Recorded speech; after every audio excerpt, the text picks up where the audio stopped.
Olá, hoje é quinta-feira, dia 3 de novembro de 2016, está no ar a mesa de debates aqui na TVE Juiz de Fora. No programa de hoje nós vamos falar sobre mudanças na lei de trânsito. Vamos falar também sobre a matinê da alegria de Fuxico e Chaveco. Lembrando que você pode participar da nossa mesa de debates, enviando o seu comentário, sugestão para o e-mail mesadedebates@tvejf.com.br ou pelo facebook.com/mesa de debates. Tem também uma forma mais imediata de entrar em contato com a gente, que é através do WhatsApp. O número é 98892-4905.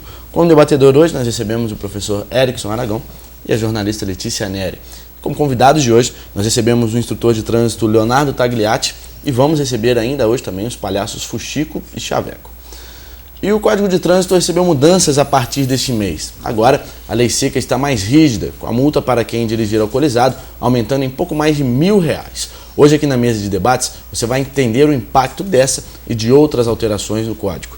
Para isso, o instrutor de trânsito Leonardo Tagliati está aqui conosco. Obrigado pela sua presença aqui na mesa de debates. Para começarmos, além dessa mudança na lei seca, quais as principais mudanças nessa lei de trânsito? Bom dia. Na verdade, essa modificação da nova lei foi a maior modificação do Código de Trânsito Brasileiro desde 98. Nós, na verdade, principais modificações como o uso do celular, infrações com valor mais alto, questões, por exemplo, de estacionamento de pessoas com deficiência ou para idosos, e tudo isso vem para tentar melhorar a segurança no trânsito.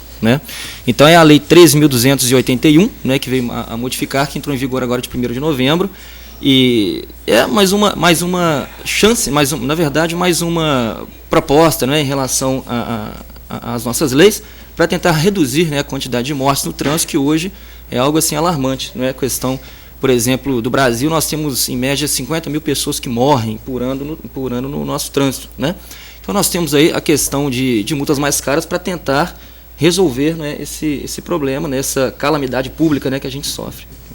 Leonardo, você citou esse número alto de mortes por causa de acidentes de trânsito. A questão do consumo de bebida alcoólica na hora de dirigir é um dos fatores que causa esses acidentes com muita frequência. A gente vê nos noticiários, nos jornais, informações a respeito de mortes desse tipo. A questão da multa está um pouco mais cara. Você acha que isso conscientiza mais a população? Você acha que isso funciona? Olha, na verdade, para diminuir a questão de mortes, três coisas devem funcionar juntas, que é a educação para o trânsito, a fiscalização e a engenharia para o tráfego. Nesse caso, a educação e a fiscalização seria fundamental. Realmente, multas mais caras, pesando mais no bolso, são questões que podem tentar amenizar. Mas certamente, se o condutor não tiver uma consciência sobre a causa do álcool, e do uso do álcool em direção, não vai adiantar muito, A grande questão seria mais você, no caso, o cidadão se conscientizar mais sobre isso e não pensar somente no valor. Realmente a multa está mais cara. Hoje o artigo 165 do Código de Trânsito Brasileiro estabelece uma infração gravíssima com o valor vezes 10 e 12 meses de suspensão de direito de dirigir. Hoje a gravíssima também passou para 293,47, multiplicando por 10 esse valor, é que se chega ao parâmetro aí da multa sobre o álcool. Mas para realmente diminuir a quantidade de mortes, basta precisa que o condutor do veículo ele tenha consciência sobre o ato dele, porque de nada adianta se ele não se pode pensar somente na multa, no valor, tem que se pensar na questão da diminuição de mortes pelas atitudes, que é o principal. Entende? Agora, como conscientizar esse condutor? Seria uma questão de educação? Olha, na verdade, na minha opinião, sim, porque somente a partir da educação que se pode prever, pensar em modificar qualquer lei, qualquer regra, acredito eu. Hoje, no SEST Senat, nós trabalhamos com cursos para condutores de veículos especializados, para empresas com palestras, a gente vai em escolas para realizar palestras sobre a questão de educação para o trânsito, mas são muitos habilitados, não tem como a gente fazer isso de uma forma que possa diminuir em zero a questão de acidentes. A polícia faz um trabalho em relação a isso, os órgãos, as entidades, eles têm que possuir uma parte de educação para o trânsito em seus órgãos, só que não basta somente isso. Acredito eu que todo cidadão que tira uma carteira, ele sabe que não pode beber e dirigir, e ele sabe também das consequências. Aquele cidadão que ele bebe e dirige, ele assume um risco, E isso ele vai ter que pagar pelos atos. Hoje, por exemplo, a gente fala do artigo 65, mas hoje o Código prevê o crime de trânsito também, né, para o cidadão que bebe e dirige. É um crime em abstrato, no caso ele seja abordado, mesmo sem causar um risco de dano, ele pode ser preso, dependendo da quantidade que ele beber. E todo cidadão sabe disso, mas a educação, sem dúvida, ela é fundamental. Deveria ser mais abrangente, né? Mas acredito eu que seja um único caminho, né? Não somente o alto valor das infrações. Em tempos de fatos estranhos, né? As 2 cadeiras estavam vazias ali, agora estou vendo 2 palhaços. Mágica! Olha, é mágica, hein? Começou o programa, essas cadeiras estavam vazias, vocês apareceram do nada, hein? Olha só. É isso aí. Bom dia para vocês e bom dia, Leonardo. Leonardo, eu queria te fazer uma pergunta. Porque muito se fala da indústria da multa, né? Inclusive o prefeito Haddad em São Paulo, acho que ele foi muito penalizado nesse processo eleitoral, porque as multas em São Paulo lá tentando reduzir, né, os acidentes, e de fato reduziram, né? Estavam multando os veículos acima de 40 km, na metrópole daquela, onde que os veículos estão hoje preparados para andar 100, 150 km. Mas de fato, talvez as vias não, mas os carros são, né? Agora, de fato, o condutor, vocês que têm um excelente curso lá no SESC Senat, inclusive aqueles condutores de carteira D e C, né, que tem aquele preparação e aquele preparo especial, principalmente em relação a caminhões e ônibus, né? Como é que você avalia hoje em relação a esse condutor que está saindo dessas autoescolas, né, em comparação com aquele condutor que já tem 10, 15 anos de carteira? Porque muitas vezes a gente vê aí, normalmente, aquele tipo, né, carro 1000, mulher ou universitário, inseguro, você vê que está segurando o volante com tensão, certo? Como é que você vê hoje, principalmente, esse condutor aí, que a gente sabe que tem todo um código de trânsito hoje, que ele, se tiver uma multa em 1 ano, né, ele não vai ter a sua habilitação. Mas, enfim, em relação ao preparo dele hoje e o preparo desse condutor que há 10 anos atrás foi preparado e já vem com essa experiência, como é que você faz a comparação? Bom, hoje, para começar, para o cidadão poder se habilitar, né, ele passa pelo processo do Centro de Formação de Condutores, né? Ele tem lá as aulas teóricas, as aulas práticas, e a partir do momento em que ele é aprovado, subentende-se que ele já está apto à condução do veículo, né? Só que aquele condutor, quando ele tira a carteira, como se diz, né, ele tem que começar a dirigir e levar em consideração as regras que ele aprendeu no centro de formação, né? E realmente, como o nosso trânsito é muito dinâmico, o condutor ele tem várias regras, várias situações em que pode ser, né, que ele venha a se deparar com uma situação dessa, e que ele realmente possa, por estar não tão prático a direção, possa vir, né, a causar alguma situação que pode levar a um acidente, né? Agora, isso é algo que, por isso que dessa forma é importante que o condutor ele seja fiscalizado também, né, para que ele possa, porque a função da fiscalização real, igual as pessoas falam de indústria de multa, né, e tal, a questão da fiscalização não é somente multar, e sim educar. Aquele cidadão que cumpre regra, aquele cidadão que ele entende da regra, né, ele não precisa se preocupar com essa questão de fiscalização. E mesmo porque, quando se fala em indústria de multa, o cidadão que cumpre a regra, obviamente que não será, né, autuado. Hoje você tem lá os radares nas rodovias que, através de placas de regulamentação som, né, você sabe a velocidade que andar naquela via, né? Você tem hoje sinalização viária, Juiz de Fora, por exemplo, uma cidade muito bem sinalizada. Então, realmente, o condutor ele tem que, ao tirar a carteira, tem que ficar mais atento a essas regras. Em relação ao condutor que vai para o SESC Senat, que já tem uma certa experiência, né, nós observamos que ele conhece a regra, né, ele sabe, por exemplo, hoje o que mais mata no trânsito é a questão de excesso de velocidade, ultrapassagem no local proibido e o uso de bebida alcoólica e direção, né? Ele sabe das 3 questões. A grande questão que é importante que ele passe por um curso, né, especializado é que ele, vamos dizer assim, o condutor ele começa a relaxar mais quando ele anda nas vias, ele começa a achar normal transgressões ao Código de Trânsito, inobservâncias, e quando ele passa pelo curso, ele renova, né, ele recicla esse conhecimento ou vem adquirir mais, né? Mas, assim, realmente dizer que a culpa, né, por mortes, a culpa por infrações é somente do SESC, Senat ou da autoescola, isso eu acho que a gente não pode dizer, porque isso depende mais da conduta, da educação do condutor perante a sociedade.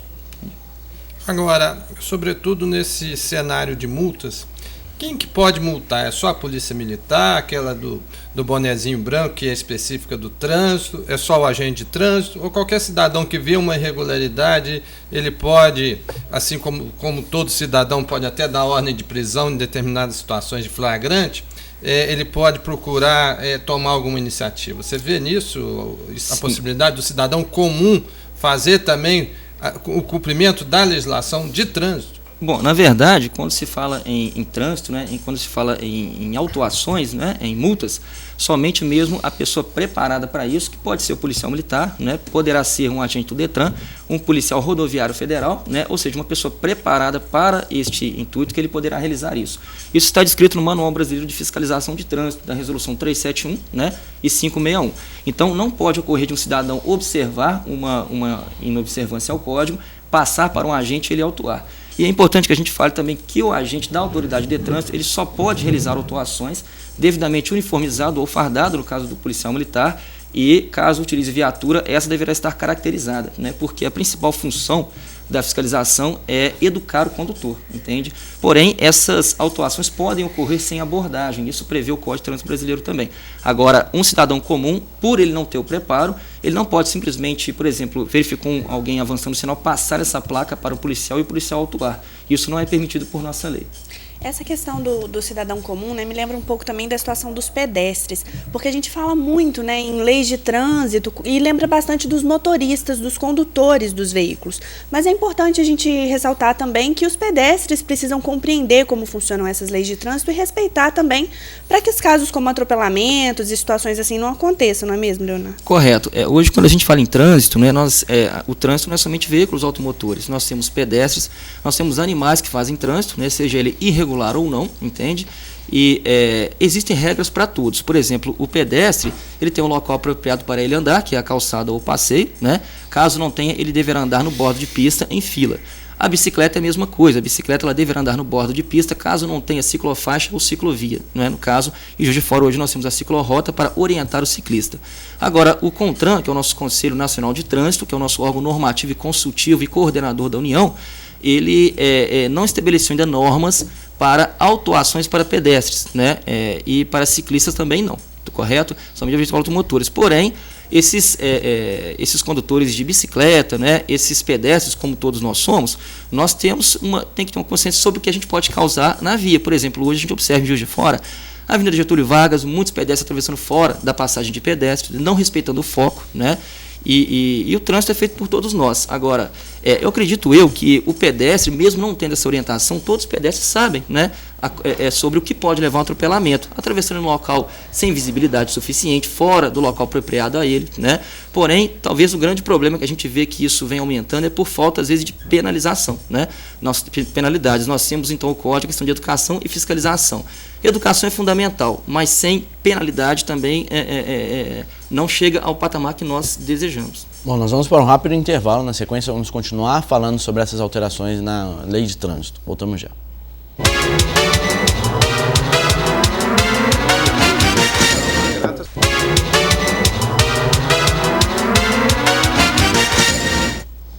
Estamos de volta com a mesa de debates aqui na TVE Juiz de Fora, hoje recebendo o instrutor de trânsito Leonardo Tagliati, falando sobre as mudanças na lei de trânsito que começaram a vigorar a partir desse mês. Nosso assunto vai continuar, mas antes, só lembrar para você que ainda dá tempo de garantir o seu diário regional de hoje. Hoje, nas páginas do diário, você confere Juiz Foranos recorrem à fé para superar perdas de entes queridos, né? Ontem foi Dia dos Finados, uma reportagem especial sobre isso você acompanha aqui no Diário Regional. Você também acompanha a situação da dengue na cidade, índice de infestação do Aedes aegypti em Juiz de Fora de 1,6%. Essas e outras notícias de Juiz de Fora e de toda a região você acompanha aqui no Diário Regional, nas melhores bancas perto de você. Agora, Leonardo, uma outra mudança também foi a questão do estacionamento em vagas de deficientes, né? Por que é importante que haja essa cobrança em cima disso? Sim, o nosso código ele foi modificado recentemente em relação à fiscalização, né? Antes, a fiscalização só poderia ocorrer em áreas abertas à circulação. E hoje, em estacionamento privado de uso público também, justamente visando essa questão do deficiente, da pessoa com deficiência e para o idoso, né? Essa infração relativa aos estacionamentos regulamentados para este fim, Era uma infração leve, né, durante muito tempo, um valor de R$ 53,20.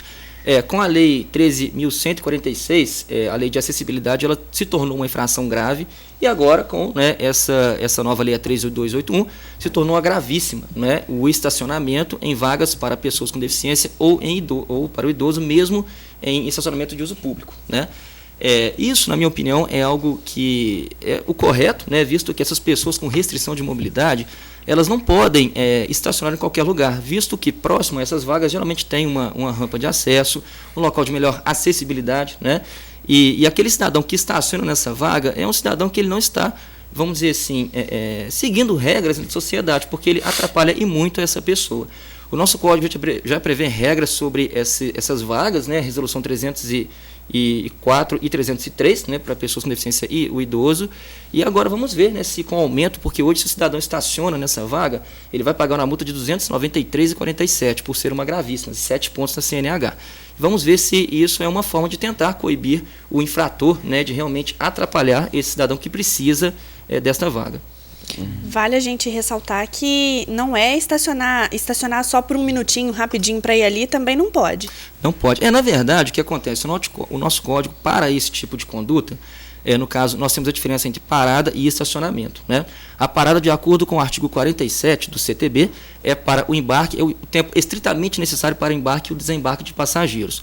Portanto, nesta vaga, o nosso código não prevê multa para a parada, para essa vaga, mas ele tem que parar e desembarcou ou embarcou e saiu dela, né? Agora, qualquer circunstância que seja superior ao embarque ou desembarque, seja por qualquer motivo, por exemplo, estou dentro do carro, estou com o pisca-alerta acionado, já não é mais considerado a parada, e sim o estacionamento, né? Agora, realmente o artigo 47 ainda fala que eu posso parar desde que eu não atrapalhe a circulação de veículos e de pedestres. Então, obviamente, caso tenha um veículo de uma pessoa com deficiência logo atrás do meu, eu não devo nem parar nesse local, porque eu vou atrapalhar o fluxo daquele veículo. Parar, você diz embarque e desembarque, Embarque, né, na desembarque. linguagem. Exato. Suficiente, embarque e desembarque. Caso eu tire alguma coisa do porta-malas, algum tipo, por exemplo, uma caminhonete, vou tirar alguma carga, já é considerado uma carga e descarga, que pelo código já é o estacionamento. Aí já é passível de infração de trânsito. Leonardo, uma outra mudança foi a questão do uso do celular, né? Uma outra mudança na lei. A gente está vivendo uma era muito tecnológica. Hoje em dia o celular não sai da mão de ninguém. É mais fácil você conversar com uma pessoa que está do seu lado pelo celular do que conversar normalmente, né? Quais foram essas mudanças a respeito do uso do celular no volante? Sim, inclusive, você desculpe interromper, até a pergunta da Letícia aqui, aquela apresentadora do jornal hoje que dá uma pegadinha no especialista, dizendo, não, mas e agora os carros modernos, né, a pessoa fica falando lá sem ter que botar o celular na mão, né? Voz, correto. Na verdade, a questão do celular, né, vem lá no artigo 252, inciso 6º, lá do Código, né? Quando o nosso Código foi instituído em 98, ele veio essa infração, porém naquela época o celular ele não tinha tanta tecnologia igual a hoje, né? Então nós tínhamos a questão de, hoje nós temos mensagem, temos várias formas de utilizar, que o cidadão ele precisa manusear esse equipamento, né? Então desde então a infração para o uso do celular era uma infração média, tá? No artigo 252, no parágrafo único, veio agora modificando sobre o manuseio, ou seja, o cidadão que ele segura ou manuseia o celular de alguma forma para passar mensagem, ele passa a cometer uma infração gravíssima. O uso do celular em si, não sendo manuseando ou segurando, continua em infração média. O que passou a ser gravíssimo é o cidadão que ele segura ou manuseia, passando uma mensagem e tal. Em relação ao Viva Voz, né, subentende-se que realmente qualquer uso do celular caracteriza infração. Porém, o Denatran, ele se posicionou através de um documento, né, em que ele diz que o Viva Voz em si não é considerado infração, visto que o cidadão não está manuseando, não está com ele ligado a fones de ouvido. Porém, na minha opinião, né, apesar desse parecer do Denatran, na minha opinião, qualquer uso tira atenção, porque o fato do celular não é somente você manuseá-lo, né? O fato é a falta de atenção que ele traz. Através de estudos foi comprovado que o cidadão que passa uma mensagem utilizando o telefone celular, ele aumenta em 30% a chance de ele se envolver em acidente do que o cidadão que ingere bebida alcoólica, por exemplo, né? Hoje a gente vê muitas colisões com o veículo da frente pelo cidadão que estava falando ao celular ou manuseando. Aí ele pede desculpa, poxa, eu estava passando uma mensagem, mas já é o suficiente para atropelar um pedestre e causar um grande desastre numa via pública. Agora, com relação à fiscalização nesses casos, existe uma polêmica muito grande, né? É possível fiscalizar uma pessoa que está mandando uma mensagem no celular a tempo para evitar que aconteça alguma coisa pior? Olha, sim, na verdade, a gente não pode, quando eu falo em fiscalização, né, não tem como o agente fiscalizador ficar em cada esquina, né, o PRF ficar em cada quilômetro da rodovia. Então, assim, na minha opinião, o fato não é aumentar a fiscalização, é sim o cidadão se conscientizar melhor, né? Agora, obviamente que o agente não precisa de abordar o cidadão para constatar, e, por exemplo, muitos me perguntam sobre o cidadão que ele está numa imobilização temporária no semáforo, no engarrafamento. Ele está em trânsito, e mesmo assim ele não pode utilizar.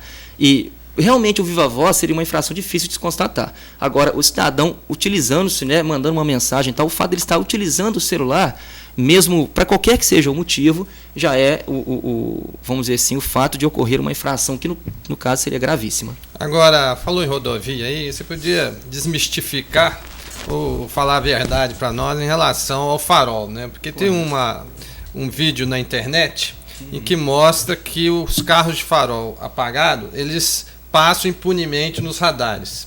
E os carros de farol acesos aí são detectados. O uso dessa legislação, a pertinência dela é exclusivamente por falha dos radares ou tem a ver mesmo com aquele critério de segurança que o carro de farol aceso chama mais atenção e com isso evita mais acidentes? Bom, na verdade a questão de farol atrapalhar o radar, isso é um mito, porque hoje nós temos 4 tipos de radares, de acordo com a resolução 396, que é o fixo, o estático, o portátil e o móvel, né? Todos eles com uma tecnologia muito avançada que um farol alto nunca atrapalharia o funcionamento dele, né?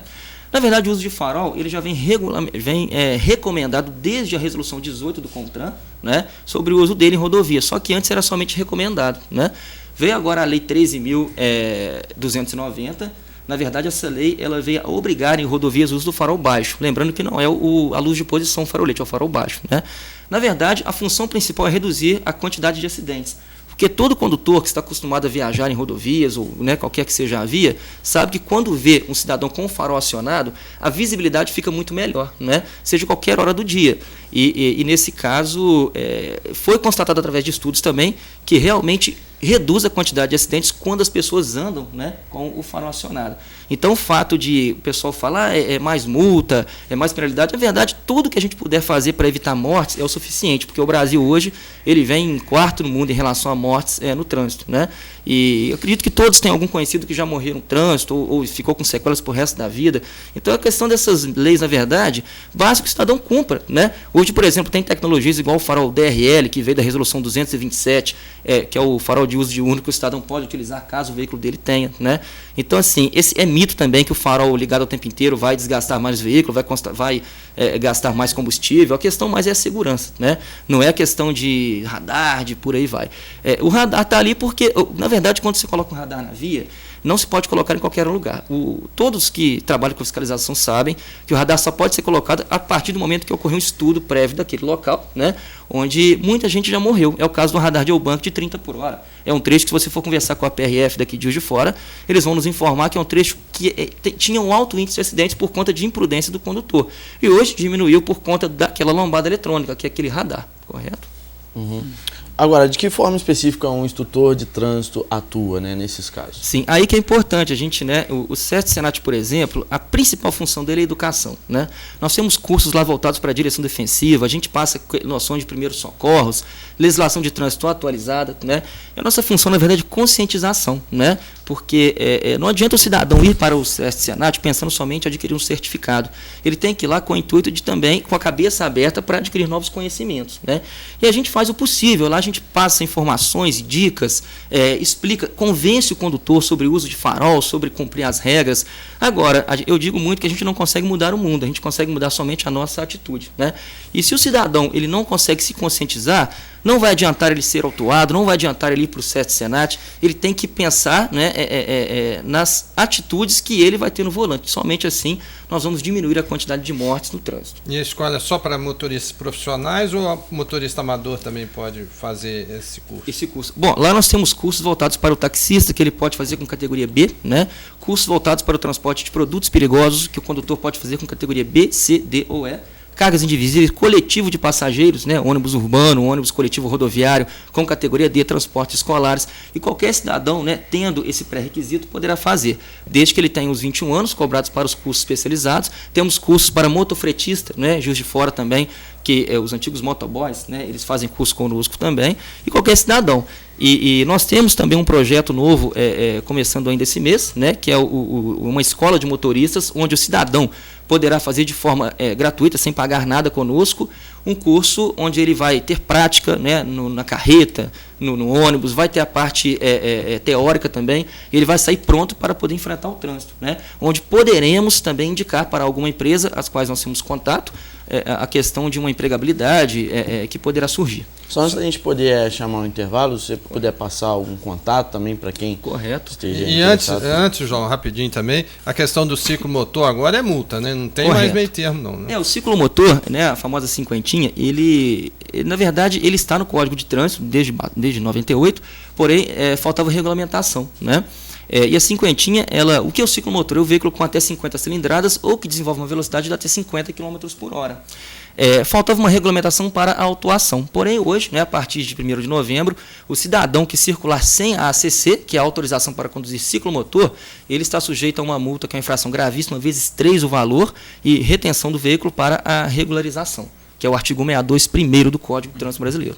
E agora o contato lá do CSS? Sim, o nosso contato, o telefone é 3249-2200, né? Nós temos lá, funcionamos a parte administrativa de segunda a sexta, de 8 ao meio-dia e de 13 às 17. E aos finais de semana nós temos cursos também, né? E caso a pessoa queira, pode ir lá se informar. Nós temos também um site que é o certsenat.org.br, onde nós temos todas as informações sobre os novos cursos em que o condutor poderá participar. Vamos só um rápido intervalo, na sequência vamos falar sobre a matinê da alegria de Fuxico e Chaveco. Voltamos já.